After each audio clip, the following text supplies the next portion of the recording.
மற்றவர்களுக்கும் பொது இடத்தில் போட்டு பார்த்திருப்போம். உண்மையில் ஒரு மகாகவி பாரதியாருக்கு ஒரு நிகழ்வு இது மற்றற்ற மகிழ்ச்சியாக இருக்கிறது.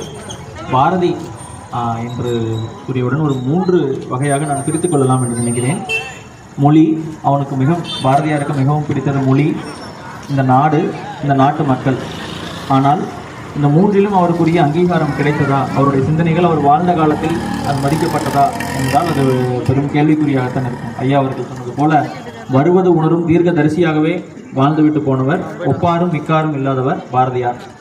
தான் வாழ்ந்த மிக குறுகிய காலம் 1882 பிறந்து 1921, வெறும் 39 ஆண்டுகளில் ஒரு மனிதனால் இவ்வளவு எழுதியிருக்கிறார் என்றால் இதற்கு மேல் எழுத முடியும், இதற்கு மேல் அவரிடம் என்னதான் எதிர்பார்க்க முடியும்?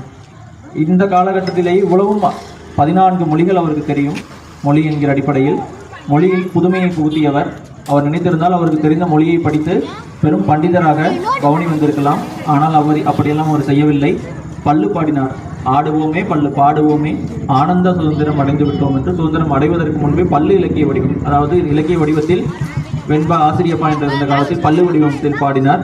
கும்மியை கொண்டு ஆடினார்.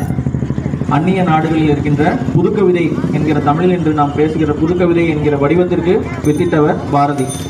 அதே போல குழந்தைகளுக்காக பாடினார். அச்சம் தவிர், ஆண்மை தவறேல், அதாவது அறம் செய்ய விரும்பு, ஆறுவது சினம் என்பதை குழந்தைகளுக்காக மாற்றி பாடியவர் பாரதி.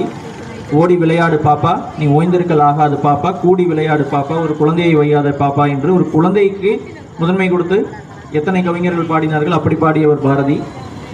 அதே போலதான் நாடு என்கிற போதும் அவருக்கு நாடு அவ்வளவு பிடிக்கும். எந்தையும் தாயும்